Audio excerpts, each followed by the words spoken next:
competing on a girl. And this issue of competition actually is in the Dinka community. It's not in the Nuer community.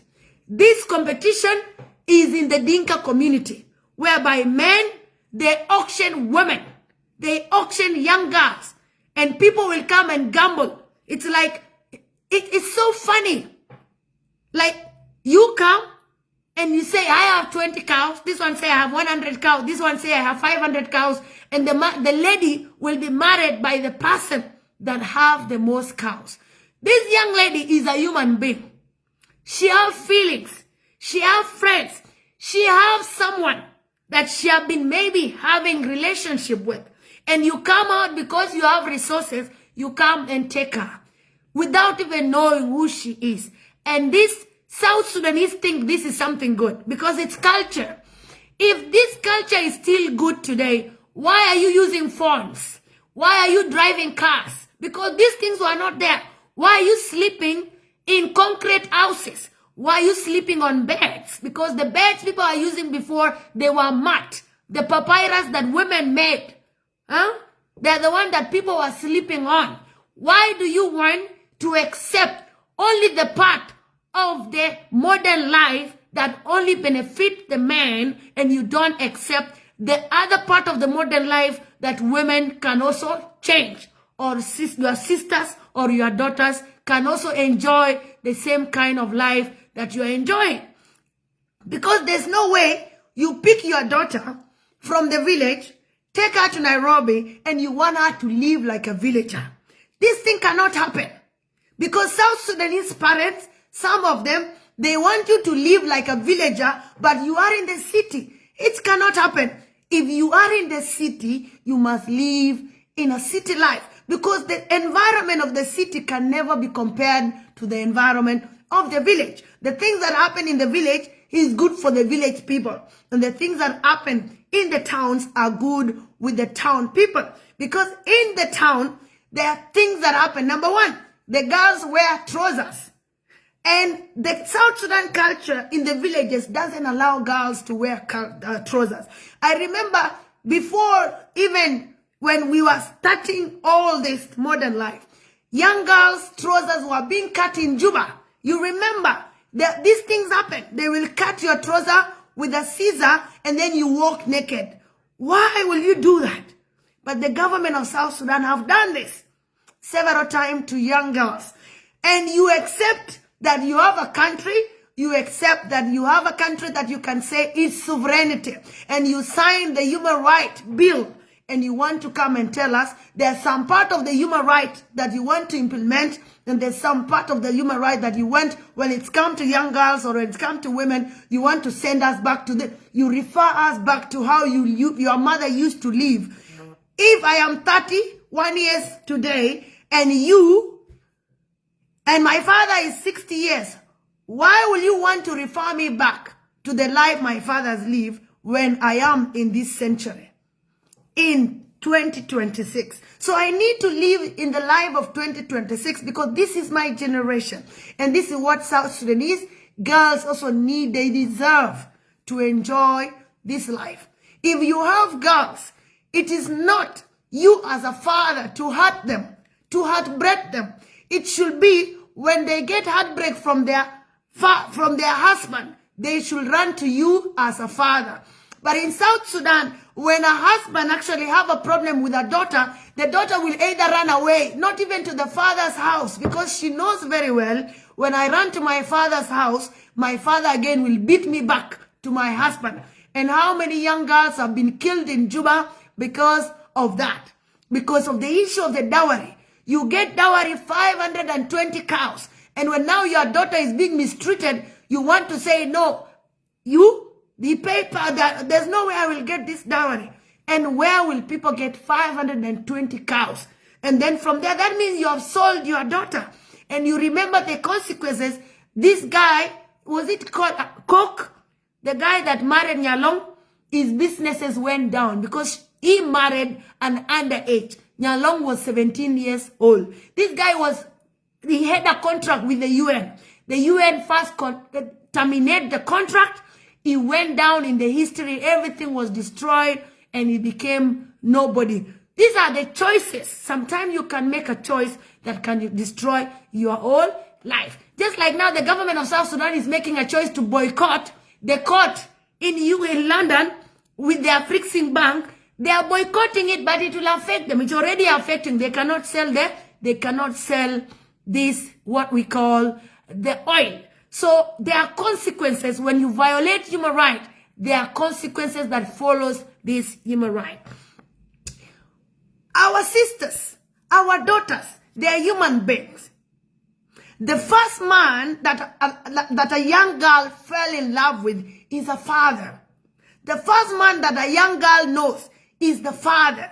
And the first savior that the girl knows is a father. The first protector that a girl knows is a father.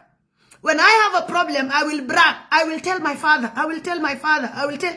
If my father is, I'll say my brother. Because every young girl feel like I am safe in the hands of my brothers and I am safe in the hands of my father. But some South Sudanese parents, their daughters are not safe in their own hands. Their daughters choose to kill themselves. South Sudanese girls choose to hang themselves, to commit suicide because of the things that they are being taken through. I remember there is this culture that girls have to be beaten because they are girls. And the girls used to be beaten in the villages, even in towns. Young girls were being beaten because some parents or some uncles or some cousins grew up in the village, in the cattle camp, and they brought the culture to the cities. And this culture is destroying the lives of young girls because you want to treat them like the girls in the village and they are girls in the town. And these are the things that young girls go through. And South Sudanese girls actually don't enjoy anything because in their parents' house, they are being beaten. When they arrive in their husband's house, first they are being forced to marry those men. And after that, because of the frustration of their husband pay a lot of cows, so they will end up beating these young girls every single day. So they end up beating the wives every day. So these girls, they will not know what it means actually to live a good life. South Sudanese women don't know what it means to have a good life. Because in your father's house, you are being beaten. In your husband's house, you are being beaten. The only time young South Sudanese women enjoy life is when they are already buried and they are in their grave because nobody can beat them. This is the bitter truth. Have you ever called your daughter and talked to them? How many times have you called your daughter in her house and say, how is your husband treating you? You will never hear South Sudanese fathers calling you like that and asking, how is your husband treating you in your house? Some of them even take too much time to visit. When you call them and complain, my husband is doing this to you because of the resources that this man paid a lot. They ask a lot of resources. Then they will, no matter what, they will always side with their husband. And this is what have happened several times. That we are being mistreated every single day. Every year, if I'm lying, go check in the UN record. If I'm lying, go check in the UNDP record. If I'm lying, go check in the Human Rights Organization. You will find out more than 200 girls are dying every day because of, number one, rape cases.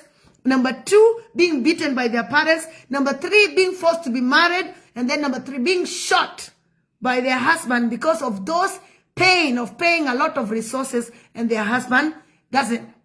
The worst part now is forcing a young girl to marry an old man. This is it. If I, Ruth, wake up today and say, my dad, Baba, I want to get married to this man. Even if the man is 90 years old and I, Ruth, brought the man and say, I love this man, I want to marry this man. Okay, that is okay. It's my choice. But forcing me to marry a 70-year-old man who is already almost to become an ancestor, that is mean you want me to be a widow in a very early age because this man will leave me. So automatically you will end up feeding me as a who? As a provider. Because immediately my husband died, I become a widower. And then people will play with me like a football. I will be up to be given another person. And these things we don't feel good about it. And this culture, we need to review the cultures, especially the Dinka culture and the Nuer culture. These traditional cultures need to be reviewed because we deserve to choose. We deserve love. We deserve to feel good even one single day. There's no single day that a South Sudanese woman feel happy. When you ask them, by the way, are you happy in your marriage? They're like, what is happiness? There is no happiness. So all these issues are the things that need to be addressed. And anytime we try to address them, some people take us, but until when your daughter is shot dead and you are called to come and bury your daughter, that's when you know, oh, actually it have reached this level, because that's how it feels.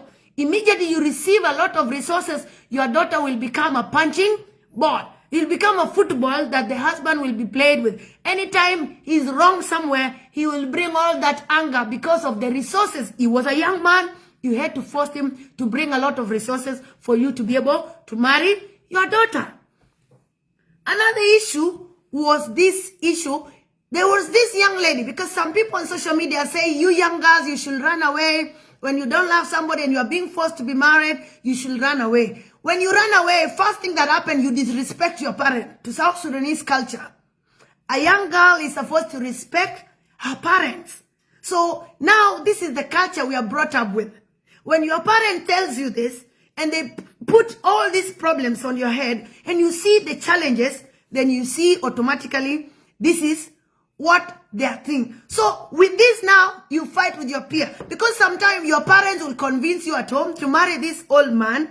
And when you go outside, your age mate, they will start thinking, why did you do this?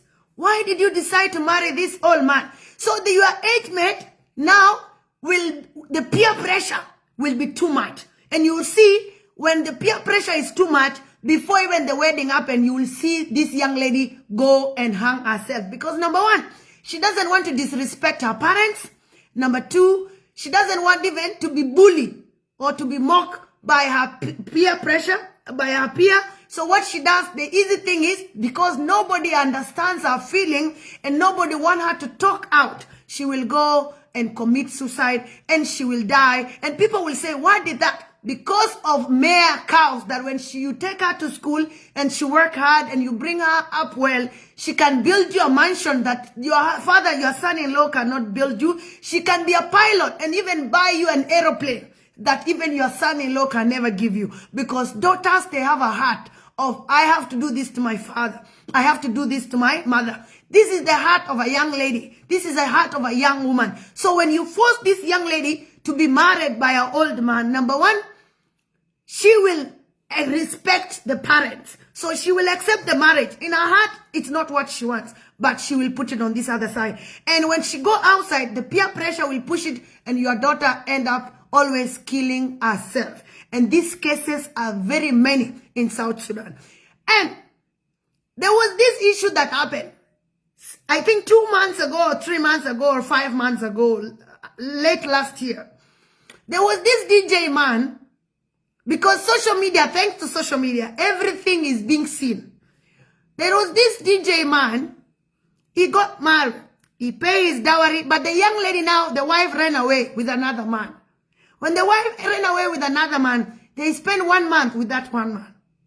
And then the parent now, we thought it was a joke. The parent went and brought back the girl. And they actually did a ceremony and hand this lady back to her DJ husband. And we were like, okay. So, and you want to tell us to run away. Where are we running into?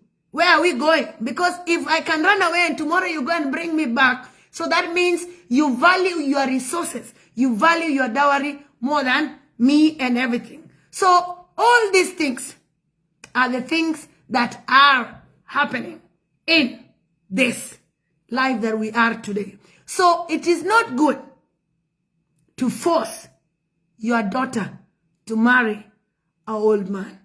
If it is her choice, it's okay. Never force because of money. Never force because of resources. Because you never know. The reason why as a parent, you did not manage to make more money. Because I can say the problem is not the girls. The problem is you as a father. You cannot. If you did not become rich, you cannot become rich because of your daughter. Women, girls are not wealth. You cannot acquire wealth because of women. This is a bad mentality. We don't see young girls. I remember sometimes back, somebody came and told me, you know, I'm not getting married because my cow is with you. And I'm like, when did I take your cow? And then I say, please, this is a time of people working hard. You go and work hard and marry your wife. You cannot sit down and you put your hand on your thighs and you say that you are waiting for Ruth to get married so that you can get married. You are a young man who can work hard, get his own resources, and marry your wife. So why do you have to sit down and wait for your sister? This is not a time of people. And if your sister decides that I'm not getting married, will you not get married? So this thing is encouraging even laziness. It's encouraging laziness. That young men have to be lazy because they have to wait for their daughter to get married, their sisters to get married so that they can get married. This is encouraging laziness. Because it's making young guys not to work hard because they have a sisters. And these sisters nowadays, they have decisions that are very funny. They can make a decision that will make you even to kill yourself. And you have waited for a very long time that you're going to get the resources of your sister to get married with. And if your sister choose somebody that doesn't have resources, because this happened. She can choose somebody that doesn't have resources. If you refuse, she will run away with that man. And then from there, your curse will not happen. So as a young man, this is 21st century. We are in 2026. You need to wake up from the sleep that you are in, that you must only get married because of your sister dowry. It's not in this. People have gone to school and everybody know they are right. So, yes, even in Africa, in South Sudan, yes, it's in South Sudan. I'm not talking about America. People are educated in South Sudan. And we have the bills that are being, all the laws that are running all over the world is the same laws that run in South Sudan. South Sudan is a country with sovereignty. People have gone to school and they are going to school. So we cannot say every time we make accuse of not South Sudan, not America. No, we have to wake up and accept the reality that is in front of us. And to young girls, we have UNHCR and we have a hotline in South Sudan. If you are being forced to be married off, if you are being forced to be married off and you don't want, you can call that hotline and then you will tell them your problem. They will come pick you and then they will take you to school if you want to continue going to school or what you want to do. You are only supposed to laugh, not to be forced to be married off in 2026. It is not allowed. It is not good. You have to choose. There's a lot of problems that happen in this world, in these 21st centuries today. So it is not good for young girls to be forced to be married. It is not good. We are killing our daughters without us knowing, and we are killing the next generation. Because once, even the kids that people go and give birth to, with the people they don't love, it doesn't work in this 21st century. It doesn't work in 2026. Imagine if I'm getting married to an old man that is maybe 70 years or 60 years with me now, and I'll be like, okay, it cannot work. But if I've choose, it's okay. There are things, have you seen in TikTok? If you want to know that these young girls and these old men cannot go well, go to TikTok and search.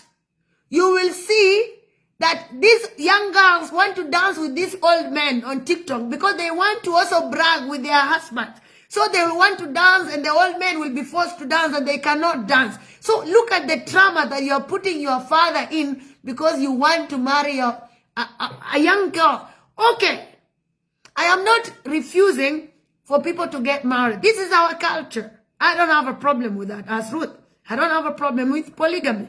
But you need to think when. At least try to distance. When there's some level of age. When you reach 50 years. When you reach at least 45 years. Or Yes, at least 45 years. Somewhere you should start seeing that you should cut. Even the kids you're going to give birth to, who will raise those children? Who will raise the kids that you will be giving birth to? Because you will, by the time you're 45 and you got married, and then it will continue to do what? You will grow old quicker. And let me tell you a small story. There was this young girl, the husband, there was this old man, he went to school, and then he got married when he was almost to 60 years. And then too much education, yeah, but no children. And he had to have kids. Now when he got married, yeah, the God blessed them with a child, a girl. And then now, when they take the girl to school, during the parent day, the father actually went to the school as a parent. And then, so when other kids' children came, they were what? They were very young. And they could joy and entertain and dance with their children. But now, this old man was being seen like your grandfather. So they were calling and saying that, oh, this is, is this your grandfather? They say, no, this is my dad. So this thing traumatized this young girl. Why will my father be old and other children's father is young? And this little thing start disturbing the young girl to a level even our education start becoming a problem. So we also have to care for if there's some certain level you have reached and you see even if this happened, then don't do that, because the kids you will be bringing up, they will not be happy. Inside their heart, they will not tell you, but inside their heart or outside, they are being bullied from outside, because this world that we are in now, there's a lot of bullies in schools, there's a lot of bullies in the church, even in the games areas, whereby people go, they say, oh, this is your grandfather, your father look like your grandfather, or your mother look like, so all these things become a what? Become a problem. And these are the things that we really have to check as South Sudanese. What is the welfare of our children? Our children happy? Sometimes call your daughter, sit down with them, and talk to them as a father. Because the only person that a girl feels safe is in the hands of a father and in the hands of a brother. And that's why also our brothers will also feel safe in the hands of our mothers. That is how it is.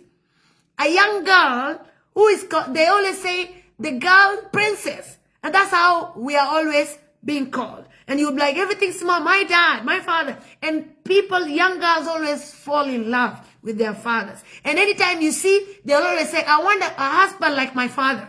I want a husband like my father. Because they already know how their father loved them. And that's why when immediately a man married them and they're treated bad, they say, I want to go to my father's house. Because that is the only house they feel safe in. But our South Sudanese, ask yourself, is your daughter happy? Can your daughter choose to run to your house when she's in problem? Or she'll choose to run to a friend's house? Or she'll choose to run to exile? So these are the things that I wanted us to discuss today. I'm not condemning much, but I'm saying we have to be very cautious.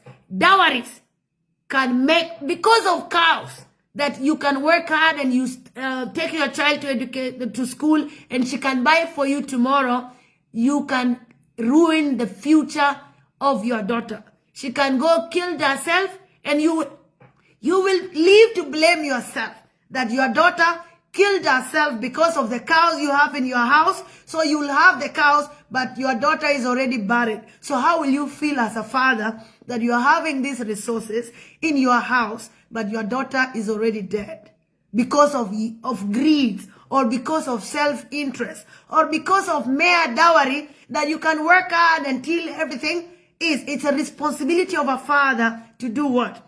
To save their children. So I will play that song again, and then from there I will finish my program with it. So to me today is just to say, please, let's, as fathers, once in a while, let's make our daughters feel, let your child choose you as a hero. Let your daughter choose you as her hero. It is very important that your daughter choose you to be a hero. Let your daughter brag about you, that I will tell my father, I will tell my father. That is a good thing. It's a good sign that your daughter trusts you. It's a good sign that your daughter loves you. It's a good sign that she knows no matter what, I have a hero somewhere. I have a protector somewhere. I have somebody that loves me somewhere. Even if her husband doesn't love her, she will call and say, Baba, how are you? And then when the father start calling her those beautiful names, oh, my princess, oh, my queen, and all these things. So all these good names make young girls to feel protected and feel brave and feel strong. And they make sure that when you bring them up with a lot of love, is the same love that they go